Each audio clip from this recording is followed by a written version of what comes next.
πέταξαν σε ξένους τόπους να κρυφτούν απ' τους ανθρώπους δυο πουλιά. Κι είχαν στο φτερό σημάδι το φίλι τους και το χάδι στην καρδιά. Πέταξαν σε ξένους τόπους να κρυφτούν απ' τους ανθρώπους δυο πουλιά.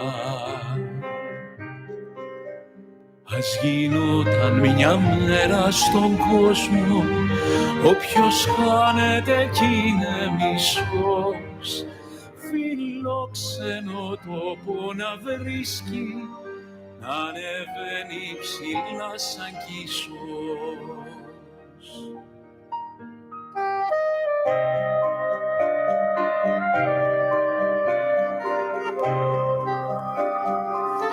Καλησπέρα φίλες και φίλοι, είμαστε εδώ και σήμερα μαζί σας. Η εκπομπή Pan Hellenic News από το WTAN Talk Radio 106,1 στα FM και 1340 στα AM.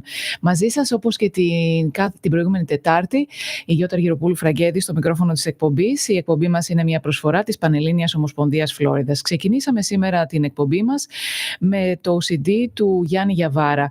Στις όχθες των ονείρων, σε στίχους του Γιάννη Γιαβάρα, ακούσαμε σε μουσική του Νίκου Πιτλόγλου, σε ξένους τόπους του Μανώλη Χατζημανόλη.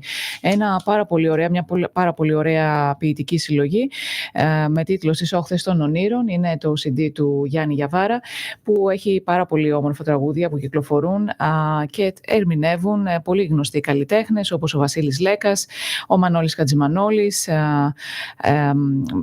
επίσης Ευελίνα Αγγέλου, Νίκος Πιτλόγλου και άλλοι.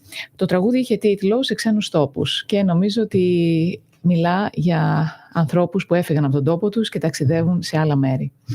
Σήμερα να πούμε ότι είναι Μιχαήλ και Γαβριήλ ημέρα, χρόνια πολλά στους εορτάζοντες, χρόνια πολλά στους Μιχάληδες, στις Αγγελικές, χρόνια πολλά και στο δικό μου το Μιχάλη.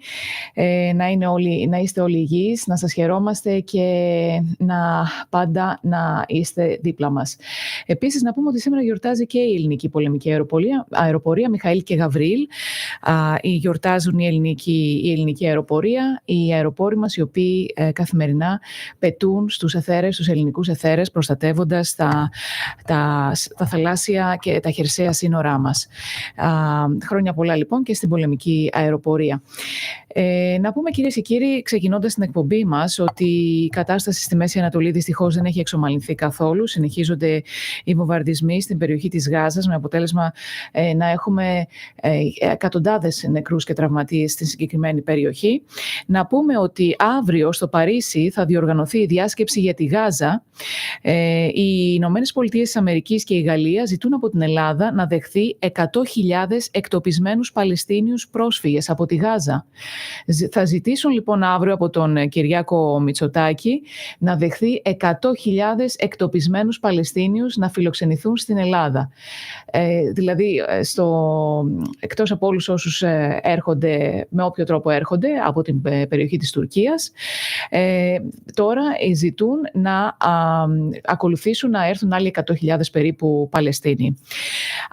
Ο Γάλλος πρόεδρος, σύμφωνα με ρεπορτάζ που διαβάζουμε στο pronews.gr, ο Γάλλος πρόεδρος Εμμανουέλ Μακρόν απίφθινε πρόσκληση στον Πρωθυπουργό Κυριάκο Μητσοτάκη στη διάσκεψη για τη Γάζα στο Παρίσι, σε μια προσπάθεια να κάνουν την Ελλάδα χώρο υποδοχής Παλαιστίνιων προσφύγων,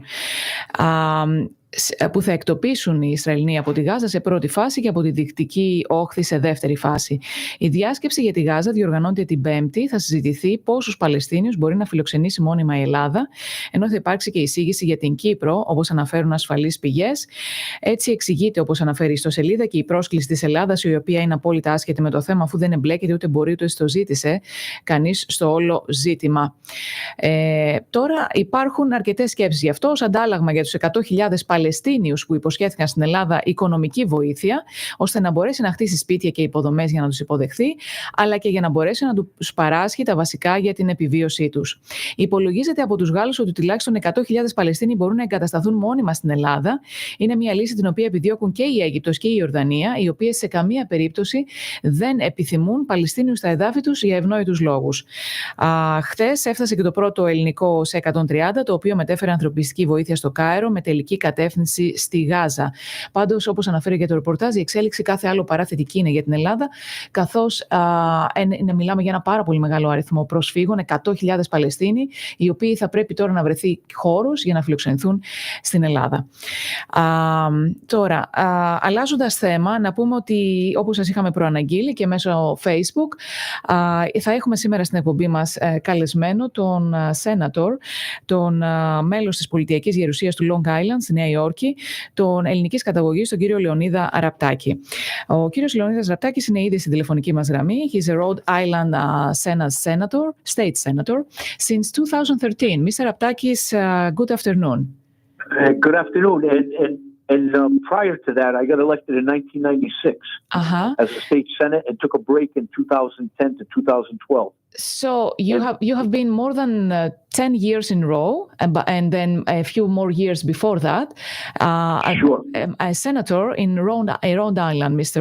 Raptakis. And a state representative from 1992 to 1996, and a state senator from 96 to 2010, and then from 2012 to present state senator. So we've had about 28 years in the political life. Wow, 28 years. What inspired you to become a senator, Mr. Raptakis, and involved with the political life and politics in the United States? Sure. After graduating from college, we had a family business in the restaurant business, and we had a banking crisis in Rhode Island. And a few of my colleagues, friends that were in the legislature, says, "Listen, you've got a strong voice in the community." Mm-hmm. We were helping a lot of organizations. And they said, we need you up at the General Assembly. And I ran for the first time and won in the Democratic primary and in the Republican general election. Unknown, but I was very well known in my community. Mm-hmm. And the voters knew that we were running. We knew us as a small business owner for about 15 years, and they decided they want to send me up to the Hill. So this was your motive, right? That was your motive to start with the politics. Yes, I was a history management major in college, and that helped me to, again, acclimate me with politics. And a lot of our politicians either are poli-science majors, history majors, or whatever the case might be. But I was inspired when I was a youngster. My main focus was, or my main hero was John F. Kennedy. Mm-hmm. Mm-hmm. So your family, where is it coming? Where was coming from Greece, Mr. Raptakis? Andros. My father, Andros Island. My father was on the Nealas, a Greek passenger ship that was from the Gulandris line, mm-hmm. and he was sailing from Peria to New York. And then when the war started, the ship was repositioned from Lisbon to New York up to October 25th. They set sail from Lisbon to take refugees from Belgium, Netherlands, France, mm-hmm. after they were occupied by Nazi Germany. And the ship had left Lisbon, Portugal around 25 of October 1940. And when they were crossing the Atlantic, τα ξέρουμε την ιστορία, όχι, οι Ιταλοί, η εισβολή των Ιταλών, and that was it. My father arrived in New York and the whole crew asked for political asylum, mm-hmm. and the United States allowed them to stay in the United States, and he served in the U.S. Army right after Pearl Harbor till the end of World War II. He went back to Greece in 1958, married my mom, and he raised our family in Rhode Island. Mm-hmm. So let's go now to today. Like what's happening today, Mr. Raptakis? And unfortunately, the situation in the Middle East is not so good. The war in the Middle East between Israeli and Palestinians, the risks of involving more countries, and how does this affect the United States? Well, basically, we have to be very careful how it affects Greece and Cyprus also at the same time. Mm-hmm. Basically, the U.S. has a lot of assets in the region. We know that Greece has been partnered with the United States and Cyprus the last 2 to 3 years that have really engaged with signing a lot of the East Med defense agreements, the facilities in Alexandroupoli, Volos, Kalamata, Sura Bay, and then a lot of the agreements with Cyprus, with a lot of American assets visiting Cyprus recently. That plays a key component because I'm worried basically that this conflict doesn't spill over, but I think if it was, it should have happened a couple of weeks ago. So I think that Iran is very careful using proxies not to cause this to spill over the borders of the current situation in Gaza and Israel. You do have the Houthis from Yemen attacking Israel. You do have other smaller attacks from Hezbollah in Lebanon, and then the attacks on our forces in Iraq and Syria. But those I can consider minor right now. I think what they are is a small agitation. But I believe with the United States having 2 aircraft carrier battle groups, having a nuclear submarine, and a lot of assets and regional partners. Don't forget the U.S. has also partnered not only with Greece and Cyprus, but Egypt and Israel are part of the East Mediterranean Coalition, with the UAE, with Saudi Arabia. So I don't expect anything to happen. I'm hoping that this ends on a positive note. It's regrettable what the loss took place on October 7th, where 1,400 Israelis and other nationals, Americans, Canadians, other nationals did die in that tragedy. So we're hoping that it gets contained. There's a lot of diplomacy happening right now, but I think the strength of the United States, the partnership with Greece and Cyprus, I think plays a key role. The thing is, Mr. Aptakis, that there are fears about maybe a bigger war, like if other countries in the area get involved in this situation, because from what we see, nobody wants the Palestinian refugees in their territories, especially countries like Jordan or Egypt. They said we are not going to accept refugees, and then what's going to happen if the situation gets worse and these people, like it's already worse, the situation there, and these people are forced out of the area. So somebody says... Well, the issue, I think, what my personal opinion, what I think should happen is Saudi Arabia should step up to the plate. Jordan, Egypt, Qatar, UAE, the very wealthy Gulf states should have recognized this starting in 2006. When Israel withdrew, they had a great opportunity to create a Palestine state, a neutral Palestine state, not allowing Hamas to take over the government and create this terror haven for destruction upon Israel. It's not going to work that way. You cannot have a neighbor to Israel to be attacked constant. And this October 7th was a huge wake-up call to the Israeli government and to the people of Israel. So if people don't want this to spread, other countries in the region should stand up and say, we're going to do it the right way, not the wrong way. It failed on the past policy of allowing Hamas to be the regional power in Gaza. The West Bank was a totally different story. There was calm again in the West Bank, but I think they also have a chance, an opportunity to say that, look, if they do create more flexibility and allow the Palestinians to create their state, the West Bank, to move forward, violence has to stop. So that's, I think, a key issue.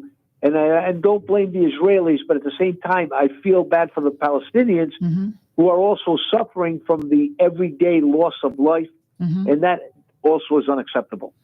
So that tomorrow we're having a meeting between the European countries, and they're already saying that they're asking from Greece to absorb like 100,000 refugees, Palestinian refugees, and put them in different areas of Greece. So that shows the problem, like spreads in the area. Like, no, I mean, like this might affect other countries as well, and let alone Greece. Let's talk about Cyprus. It's a tiny island. Can you imagine what will happen if thousands of people they have to move in this area? No, that's a big mistake. Look, Turkey right now has about 3.5 million Syrian refugees. They've been living in Turkey. They've been supported by the EU monetarily. Now, if in a shorter term, if the countries can agree to hopefully, look, a Palestinian refugee is not going to travel to Europe. Absolutely not. What should happen is this incident within Gaza should be settled as soon as possible, where Hamas is defeated, number one. In other countries, if the Gulf countries, Saudi Arabia, Egypt, Jordan, Iran, especially Iran, want the situation to end, it's going to end right now. Hamas is going to put down their arms and start rebuilding Gaza so nobody has to be a refugee. And it's a big mistake if we're going to start transplanting people to leave from Gaza. Gaza's their home. I don't think they know any other home. But again, this situation, conflict has to end in a positive direction for the security of Israel and for everyone living in Israel. And I'm very disheartened and upset about what is happening right now to the issue with the Jewish population throughout the world that are being criticized. And I think that the situation has gotten out of control. And we see a lot of protests of Palestinians, even in New York and other states of United States. Everywhere. So the situation affects everybody. And I would like to ask you about the Turkey now. Mr. Raptakis is proving the country is proving to be an unreliable U.S. ally. President Erdogan continues his anti-American statements. And what is the reaction of the United States? And then how it can remain a member of NATO if we cannot count in an ally, a reliable ally? Well, there's been a lot of criticism of Turkey here in the United States, especially some of the recent news articles that are saying that Turkey should be removed from NATO. Turkey historically has been a thorn in the back of NATO, has been a thorn in the East Med. The relations between Greece and Cyprus. Turkey, we know, has always threatened Greece and Cyprus on probably a weekly, daily basis. Erdogan is always erratic. He's trying to issue his statements because he feels he's been left out. He's always been trying to be the leader of the Palestinian people, which I think, to me, he should be just watching out and just being his leader in his own country, because Turkey has a lot of financial problems. And I think he should be a good leader, since he got reelected, of trying to resolve the problems within Turkey. Now, as far as NATO, it also tailgates the issue with the F-16s. As long as Erdogan keeps threatening Israel, I know the Israelis have withdrawn their ambassadors from Turkey. I think Turkey's done the same. Back home here in the United States, the Jewish lobby, which is very powerful, I think the message is loud and clear in Congress that as long as Erdogan keeps talking the way he is, I don't think there's even a chance of him receiving any of the F-16-40 of the jets or any of the 80 kits. So, but even then, Mr. Raptakis, if Mr. Erdogan decides to change like the way he's talking about the United States, is it something that we can trust? Like, and then maybe the U.S. Senate might change their opinion to provide and allow them to take these new weapons that might create like instability in the area of East Mediterranean. Well, the two big issues. First of all, the United States Congress, with the help of a lot of my colleagues in government, a lot of the Greek-American legislators throughout the United States, Nicole Malliotakis, Gus Bilirakis, John Sarbanes, Chris Pappas, Dina Titus, and the list goes on. First of all, we got Turkey out of the F-35 program. If Turkey was to receive F-35 jets, it would have been really causing instability in the region. That is a huge plus for Greece. The second part of the equation, Turkey should not have these S-400 missiles. those missiles have to be removed from Turkey before we can even talk about the F-16s. And that's why I'm hoping Congress stays firm and refuses to give Turkey any other weapons. And I don't see too many members of Congress right now pushing for Turkey to get any advanced weapons. And I'm hoping that this issue gets resolved with Turkey in the near future. And without giving back the S-400s, I don't think there's very few members of Congress that are willing to give Turkey any type of weapons. Greece, look, the issue here, we don't want to see countries spending X amount of dollars to provide defense. But in Greece's position, you have to have a strong defense to deter Turkish aggression. We'd rather see those dollars being spent within Greece. But that's the way the world is. But again, our job here in the United States is to prevent Turkey from advancing any sophisticated weaponry that can cause, again, instability and threats to Cyprus and Greece. So let's go to the Menendez case. He stepped down as the Senate's Foreign Relations Chairman. We know that he was a supporter of the Greek Cyprian rights, especially on security issues in the Aegean Sea and Eastern Mediterranean. And he had voted against the delivery of the new F-16s to Turkey. Do you think that the committee will continue to hold the same position? And what do you think about all these charges against Mr. Menendez? Sure. Right now, the F-16 debate is probably non-existent in Congress. That's a good thing. Number two, the chair of the Foreign Relations Committee of either the House or the Senate, on their own, do not have to take up the president's request to give any type of arms to any country, whether it's Turkey or anybody else. So the chairman did have a strong position. Now that Menendez has stepped down, he's been replaced by Senator Ben Cardin from Maryland. He's continuing the same position of Robert Menendez. That's why you don't hear any discussion currently about Turkey receiving these F-16s. I think right now that has been suspended. There are a lot of U.S. senators from the Foreign Relations Committee and members of the House of Representatives and the House Foreign Relations Committee that probably do not have an appetite to support Turkey right now in their acquisition of F-16 weapons or the 80 kits to strengthen their military. So I think there's a lot of senators. Ben Cardin right now is doing a good job. Regrettably, the only problem is Ben Cardin is not going to be running again in November of 2024. That's why we need a lot of pro-Greece, pro-Cyprus, pro-Israel senators or candidates to win to keep the position strong of not giving Turkey any advanced weapons. And I think that what Erdogan has done a great job criticizing Israel, and that doesn't help him. But with Menendez right now stepping down, there's a long process for Robert Menendez. A jury has to decide whether he's guilty or innocent. That's up to the people of New Jersey to decide. I think nobody else has a right to tell Senator Menendez to step down. There are U.S. senators that requested Senator Menendez to step down. I don't think it's in their purview to say that. I think they should let the jury system. In the past, the jury system found Senator Menendez innocent. I'm hoping that the same thing happens.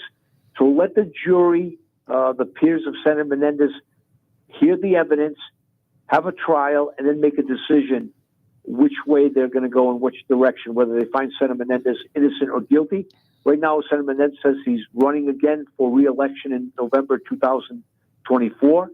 And we'll see what happens in New Jersey. The voters in New Jersey and members of the jury, a trial jury that takes place with 12 jurors, will make that decision.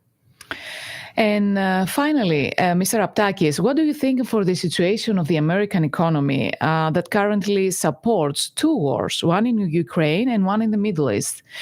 Right now, we're sending money to Ukraine or Middle East. The United States are sending money for the wars there. We see the interest rates and inflation rising. Anyone who would like to buy a house, like a new homeowner, is thinking right now, and they're in a very difficult position. What do you think of the American economy right now, and how do you think the situation will go the next months? Well, a couple things. Congress has to vote on a package of aid to Ukraine and Israel. It's also tied to the border security. Congress, between the House and Senate, have to come to an agreement within the next 2 to 3 weeks to decide how they're going to pass legislation to support Ukraine, to support Israel, and the tune, I believe it's $13 billion, and also for border security. I'm hoping that Congress, both sides of the aisle, decide and come up with a comprehensive package to support Ukraine, support Israel, and also we need border protection, number three. Mm-hmm. It shows that the United States is a strong economy, or else we would have had collapse in the stock market. Who knows how the economy would have went, but it shows, number one, that the U.S. economy is very strong. As far as the market, buying a house, I have a 33-year-old son-in-law and a 30-year-old daughter. I just became a grandfather about 6 weeks ago. Oh, and I tell them not to, thank you, if I assume it. I told them not to purchase a house. Wait.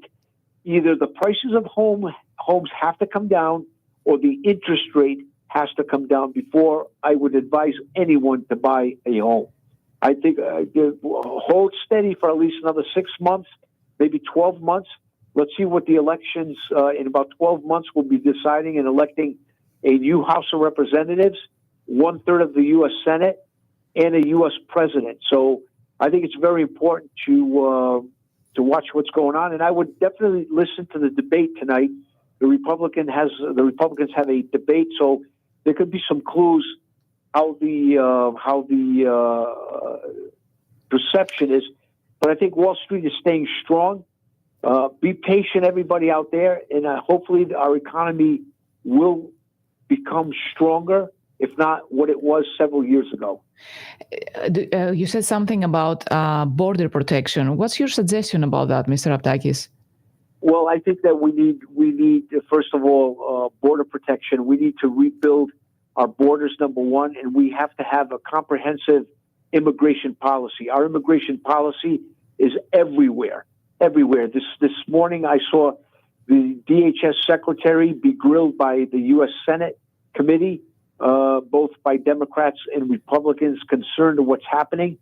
Right now, we don't need to pour more money into DHS if they cannot solve the current situation of our border. We cannot have a country that allows 8 million individuals to come into the United States, many of them undocumented, many of them coming in without any type of immigration control. And you see what's happening in all our cities, whether it's Chicago, New York, Boston. There is a lot of problems with allowing over almost 8 million undocumented individuals to come into the country. We need to take charge of how we vet individuals coming into the country. I'm not saying end immigration. We should have immigration because it's healthy for the United States. We've been a country of immigrants, but do it the right way. Again, what type of policy should we use? I think the correct way is we should have some policies from the past Trump administration and some policies from the Biden administration to really clarify a steady inflow of immigrants to the United States, and those that come legally into the United States. We got to make sure that there's enough individuals working at DHS and U.S. immigration to vet every individual coming in. We cannot just have individuals come in and then tell them to appear in court 6 months or 1 year down the road. So I think we've got some serious issues. We've got to correct immigration. It hasn't been corrected since 1996, and we need Congress to step up to the plate, whether it's this Congress by next November 2024 or the Congress within the next 13 months. We'll have a new Congress as of January 2025. But get the job done. Mm-hmm. Get it done. Come to the table. Get this. We need bipartisan support. And I got to say, the last time we had two leaders in the United States that worked together was Tip O'Neill and Ronald Reagan.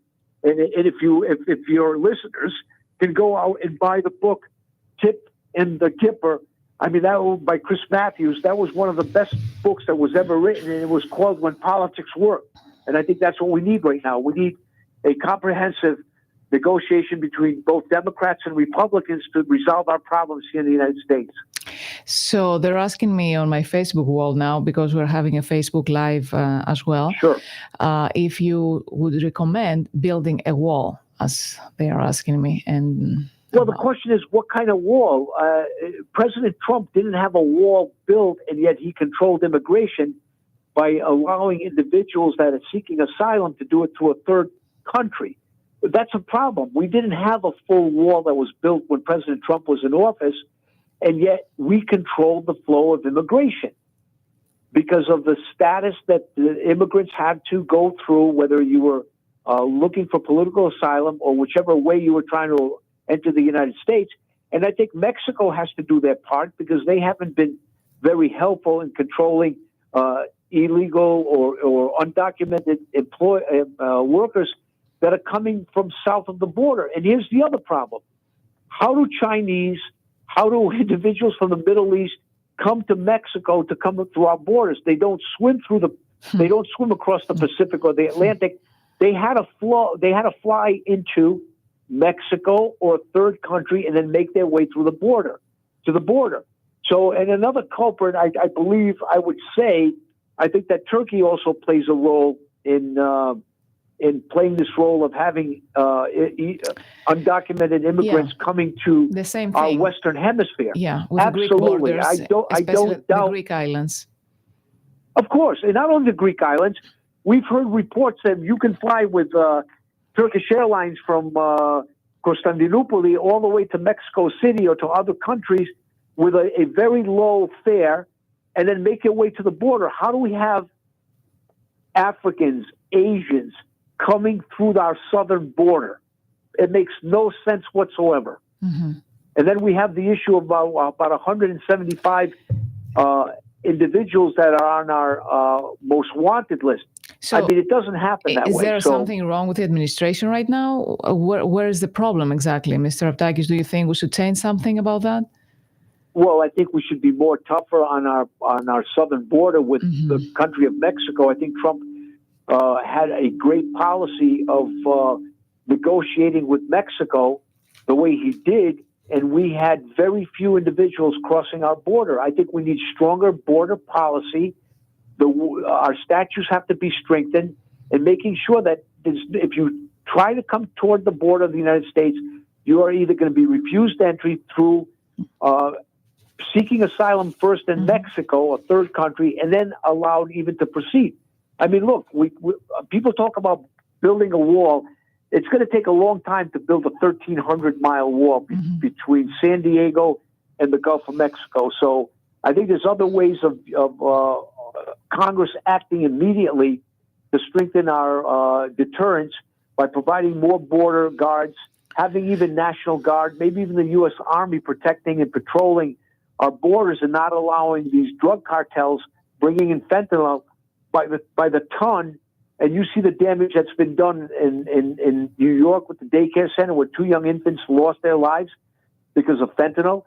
So I think that we really have to act sooner than later. And there's many, many different tools of addressing the border. Μάλιστα. Mr. Raptakis, thank you for your time today. Thank you, and we know you're very, very busy. Είχαμε ένα nice conversation, είχαμε μια πολύ ωραία συζήτηση. Thank you που ήσασταν σήμερα μαζί μας εδώ στην εκπομπή, στο TAN Talk Radio και στο Hellenic News. Μια προσφορά από Πανελλήνια Ομοσπονδία Φλόριδας. Κάτι τελευταίο κλείνοντας πολύ σύντομα. Τι πιστεύετε ότι μπορούν να κάνουν στα ελληνικά σωματεία για να βοηθήσουν τα ελληνικά θέματα εντός των inside United States? Do you think we should act something different?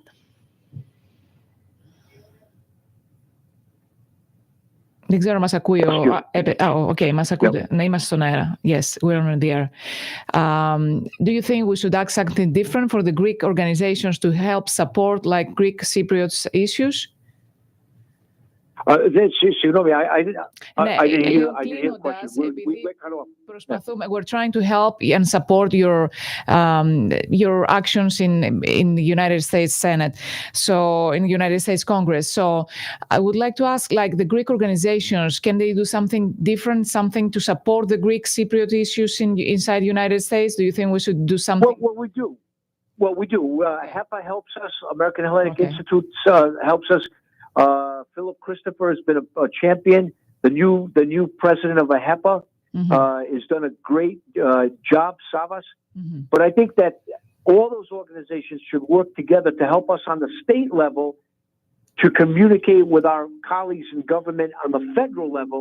And like I said, we have 31 state senators and state reps elected in 16 states, along with the 5 members of Congress of Greek origin and the lieutenant governor of Connecticut, Nevada, and California, and the Secretary of State of Illinois. So we have about 43 Greek Americans that are working very, very hard in the support of a lot of these Greek American organizations. Like I just mentioned, we have to work as a team. Πρέπει να είμαστε μια ομάδα να δουλεύουμε μαζί και όχι τα κόμματα. Τα κόμματα τα βγάζουμε δίπλα, να μπορούμε να λύσουμε τα προβλήματα μεταξύ τη χώρα μας στην Αμερική και να βοηθάμε την Ελλάδα και την Κύπρο. 43 είπατε 43 Greek Americans in the America. In the United States. In the United States we have 5 members of Congress. We have Congressman Gus Bilirakis, Chris Pappas, John Sarbanes. We have Congresswoman Nicole Malliotakis and Dina Titus. We have the Lieutenant Governor of California, the Lieutenant Governor of Nevada, the Lieutenant Governor of Connecticut, and the Secretary of State of Illinois, all Greek Americans. Και έχουμε μεταξύ 12 state senators, which I'm one of the 12, and about 19 state representatives, and we're elected in 18 states. And that has a lot of value because every state has 2 U.S. senators that we communicate every single daily, weekly, whatever the case might be, and with our members of Congress in our home state. So we have a great, how can I say, a good connection, and we've done a great job in the last several years. Thank you, Mr. Raptakis. Thank you so much for your time. Ευχαριστώ πάρα πολύ. Χαιρετούμε το μέλος της πολιτιακής γερουσίας του Long Island, στον κύριο Ραπτάκη. Rhode Island, New York. Rhode Island. Thank you. Thank you, Mr. Raptakis. Thank you so much. Thank you. Χαιρετούμε τον Rhode Island State Senator, τον κύριο Λεωνίδα Ραπτάκη. Πάμε σε ένα μικρό διαφημιστικό διάλειμμα. Let's go to our ad and we'll be back. This is the Tan Talk Radio Network. For your watch batteries, jewelry, clock, and watch repairs, Timekeeper at Countryside Mall Clearwater and Times Square at West Shore Plaza, Tampa. If you have old broken jewelry you don't use, our master jeweler from Peru, who is with us 23 years, will make a cross or ring that you desire. You have a grandfather or antique clock not working? Give us a call. Timekeeper at Countryside Mall Clearwater, phone 727-797-4411. That's 727-797-4411. And Times Square at West Shore Plaza, Tampa, established 1981. This is the Tan Talk Radio Network. Εδώ είμαστε πάλι, κυρίες και κύριοι, Pan Hellenic News από την Πανελλήνια Ομοσπονδία Φλόριδας. Κάθε Τετάρτη 4 με 5 το απόγευμα εδώ στο Tan Talk Radio. Μείνετε συντονισμένοι μαζί μας. Θα προσπαθήσουμε να συνδεθούμε με τον επόμενο καλεσμένο μας. Να πούμε ότι η Πανελλήνια Ομοσπονδία Φλόριδας αποφάσισε να έχει ανοιχτά τα γραφεία της στο Tarpon Springs κάθε Τετάρτη πρωί 11 με 1. 11 με 1 λοιπόν μπορείτε να περάσετε από τα γραφεία της Πανελλήνιας Ομοσπονδίας Φλόριδας, που είναι ακριβώς απέναντι από την εκκλησία του Αγίου Νικολάου στο Tarpon Springs, στο Μακρύς Building. Εκεί θα βρίσκεται ένα μέλος μας, η κυρία Βασιλική Μαντέλος, προκειμένου να σας υποδεχτεί, να σας εξυπηρετήσει, να σας βοηθήσει σε οποιαδήποτε ζητήματα μπορείτε να χρειάζεστε ή να γνωριστείτε, να γνωριστούμε με τους συντοπίτες μας εδώ, τους Έλληνες ομογενείς στην περιοχή της Τάμπας. Do we have our next line, please? Can we try again, please, for next guest? Θα έχουμε μαζί μας, θα προσπαθήσουμε να βρούμε τον πρόεδρο των Κυπρίων. So we're on the air right now. Okay, thank you. Από ό,τι μου λένε είμαστε στον αέρα. Θα έχουμε μαζί μας τον πρόεδρο του Κυπριακού Συλλόγου εδώ στην περιοχή μας, τον κύριο Βαρνάβα Ζαγκάρη. Κύριε Βαρνάβα, καλό απόγευμα. Good afternoon. Good afternoon to you. It's nice. It's always a pleasure talking to you because you're a very active person, especially when we are talking about the Cyprian matters in the area. So you had a General Assembly meeting this past Sunday on Tarpon Springs. So I would like to hear a few words about what happened there and what's your next goals for the next months. Yeah, Gus Bilirakis, our congressman, showed up and it was a briefing of what's going on. Matter of fact, at the door of Cyprus meeting with Rick Scott, U.S. Senator, and so they're meeting and having. Great. Excuse me, Mr. Zagaris. We can't hear you very well. We have interruptions in the line. So if you can speak closer to your phone, please, so we can hear you better. Okay. Yeah, we at the meeting, Gus Bilirakis, our senator. I'm getting an echo. Yes, we can hear you now. Can you hear me? Okay. Yes. Gus Bilirakis, our senator, our congressman, showed up, and he mentioned what's going on in Washington and what they're doing and the committees that they're forming and the Greek Caucus Committee and so forth and so on. But let me just say this. Look, Turkey is a thorn. It's a thorn not only for Cyprus. It's a thorn for the Western powers. President Erdogan lectures the world on the Palestinian refugees, but fails to mention the Turkish troops keep Cyprus divided. You know, we've had, I hate this to be redundant, 150 or 200,000 Greek Cypriots in 1974 were brutally driven out of their homes in northern Cyprus. They've been there for thousands of years. And we don't have refugee camps in southern Cyprus. We don't have terrorists blowing up themselves. We don't hijack planes. We want our properties back in northern Cyprus. Now, Erdogan has become a thorn. The senator from Utah just the other day mentioned, he said, look, what are we doing with Erdogan? Hamas, he came out and said, Hamas is not a terrorist organization. He rejects Hamas as being violent. It is a terrorist organization. He goes on to say that Hamas is a liberation group. Now, is this the person we want in NATO? Is this the person we want to represent our interests? He's a risk to the interests of the U.S. and the NATO alliance.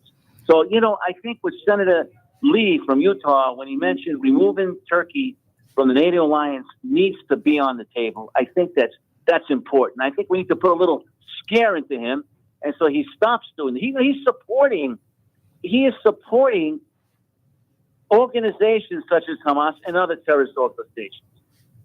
He's in violation. They occupy 36% of Cyprus.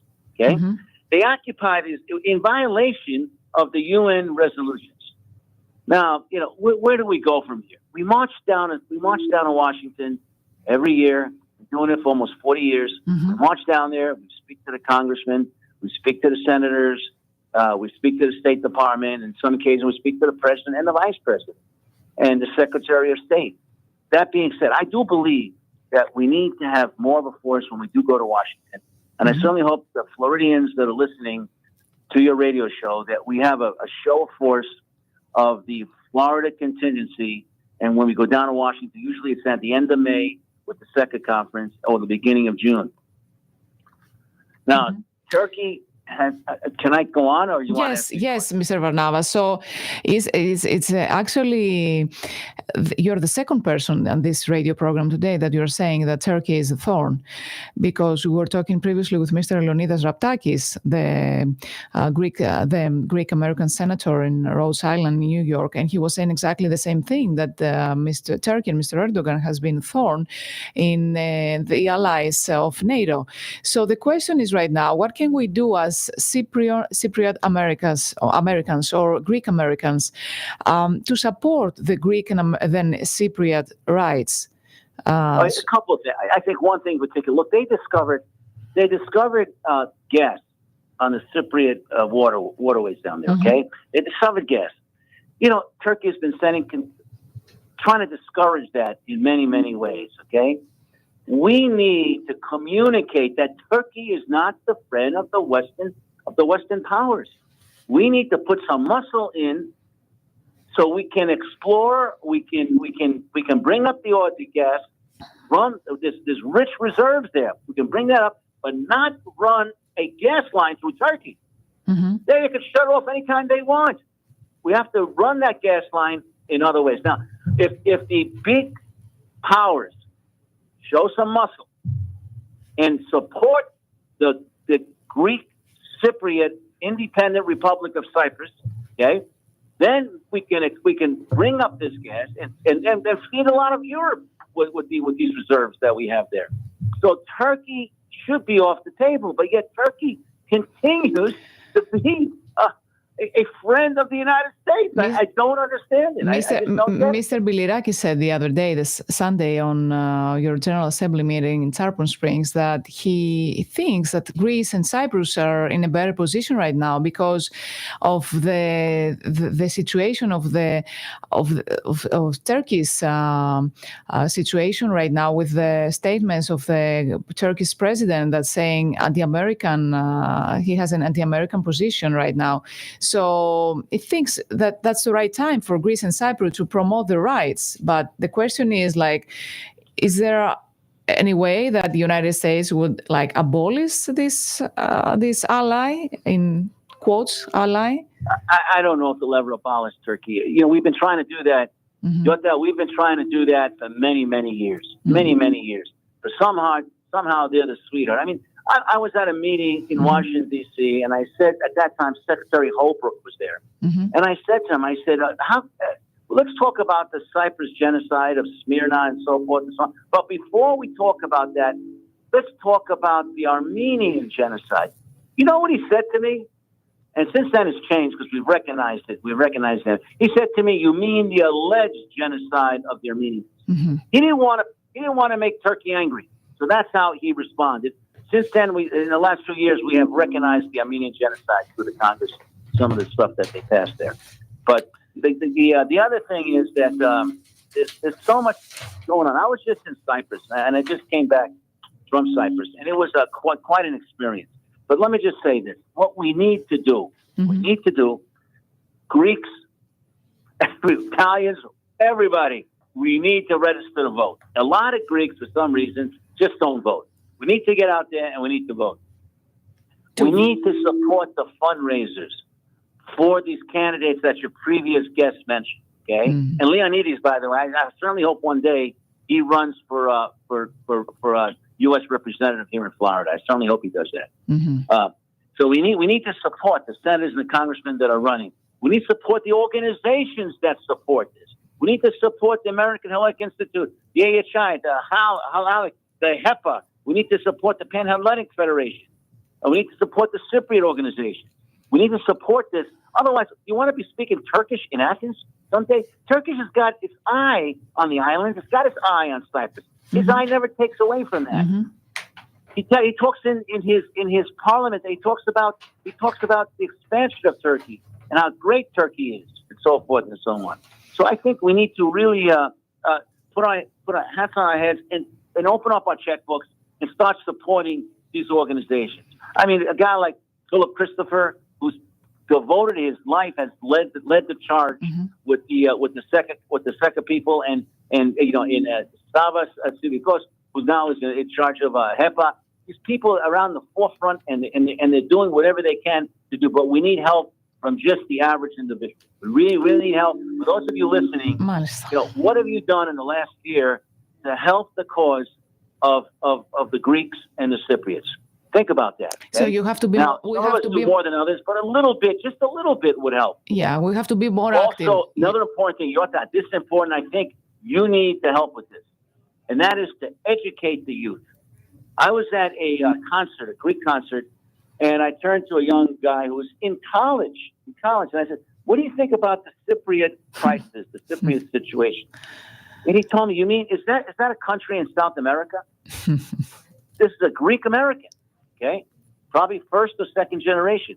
So we really need to teach our youth what's going on with all this kind of stuff." So that being said, it gets frustrating year after year. 50 years of occupation. 50 years. And you think about the Ottoman Empire, 400 years. So it's just a little bit, but still, it's a lot in my lifetime. I hope to live to see an independent Cyprus. Do you have any events that you're planning now for the Cypriot organization in our area, Mr. Barnabas? Yeah, we have an event on January 27th. We're going to be honoring Savas Civicos of the HEPA. Savas? You said Savas? Savas, yeah. We're going to honor Savas. And put it on your calendars.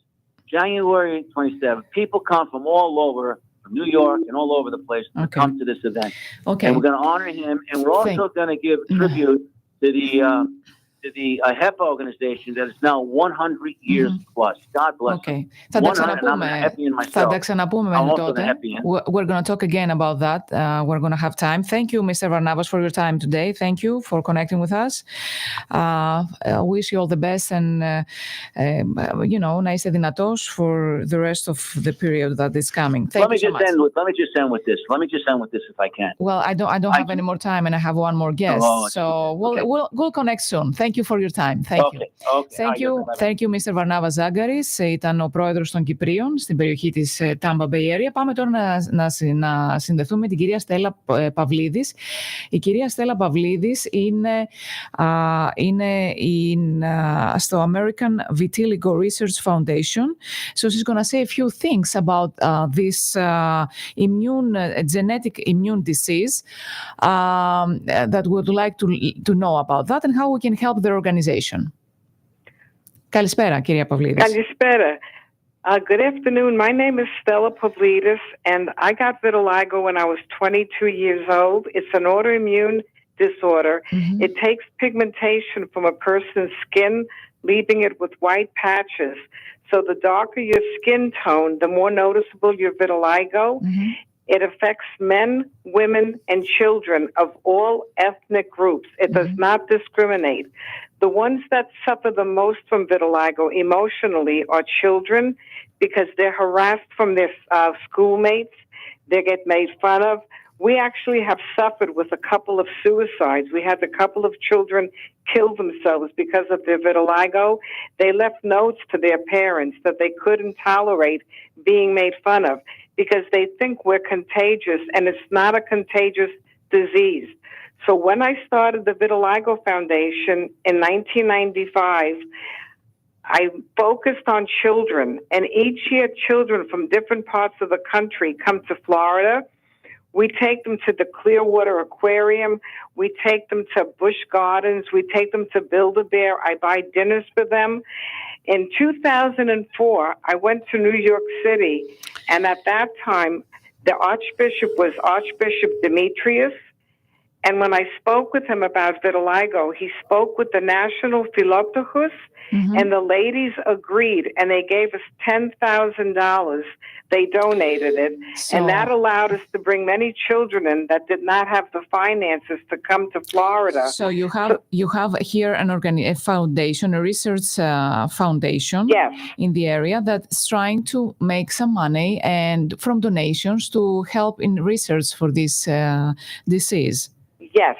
So we're working with the chief of dermatology at Harvard, Mass General.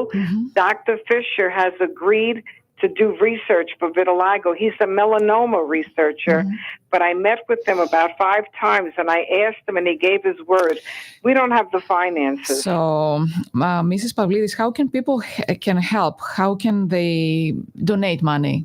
Okay, if they would consider going to our website, yes, it's www.avrf.org. And if they scroll down on the home page, they can donate there, and they can visit the website and read all the things we're doing. Okay, so we're going to connect one more time in the next few weeks because we didn't have enough time to say everything today. Our time is over now. But thank you today for your connection, and for all the information that you gave us. But we promise we're going to connect in one more radio program. God bless all of you, and thank you to everyone. Thank you very much. Κλείνοντας την εκπομπή μας, κυρίες και κύριοι, να πούμε ότι την επόμενη Τετάρτη στις 15 Νοεμβρίου στις 6 το απόγευμα στο Benevolence στο Tarpon Springs θα έχουμε εκλογές για την Επιτροπή Παρέλασης, η οποία WTAN, Clearwater, FM 106.1, WDCF, Dade City, FM 102.3. Listen. This is CBS News on the Hour, presented by Indeed.com. I'm Monica Ricks. Ivanka Trump's off the hot seat after testifying for hours today in her family's civil fraud trial. CBS's Michael George is in New York. The former president's daughter is not a defendant, though her father and brothers are. She played a central role in managing her father's relationship with banks, but she calmly testified she had no role in his personal financial statements. Prosecutors say those statements included inflated valuations, which helped the business secure loans and insurance. Donald Trump's missing another GOP debate tonight in Miami. CBS's Finn Gomez is there. He will not be there, but he will clearly be the elephant in the room because the other five will be vying for that second place. They'll be vying for that electorate, speaking to them about being the alternative to Donald Trump. The House Oversight Committee has subpoenaed Hunter Biden in a possible effort to impeach President Biden. Here's CBS's Catherine Herridge. We've had an immediate response from Hunter Biden's attorney, Abby Lowell. What he says, and he's often said this, is that he believes that these investigative steps are, in his word, a political stunt. But what jumps out from this statement is that it goes on to say Hunter is eager to have the opportunity in a public forum and at the right time to discuss these matters with the committee. And that does seem to be a strong indicator that he may be willing to publicly testify about the case and what he has described as sort of the weaponization of his addiction. Overseas, Israel's prime minister has rejected more calls for a ceasefire as it says Hamas has lost control of northern Gaza. CBS's Charlie D'Agata is in Tel Aviv. When explosions and shots rang out, we were told Hamas militants had opened fire on troops with gunfire and an RPG. Southwest of here, Israeli forces have begun penetrating Gaza City itself. Governor Janet Mills says Maine's government is covering the cost of funerals for families who lost loved ones in last month's mass shootings in Lewiston. 18 people were killed in that massacre. Prosecutors have charged 3 people with running a sex ring that serves high-end clientele in Massachusetts and Virginia. Acting Massachusetts U.S. Attorney Josh Levy. The 3 individuals behind these websites facilitated the movement of predominantly Asian women across the United States for sex trafficking and a commercial sex ring, exploiting them in the process. That don't impress me much. Shania Twain's tour bus rolled over near Saskatchewan in Canada. The country star wasn't on it, but several crew members did have to be taken to nearby hospitals. Her show tomorrow will go on as scheduled. This is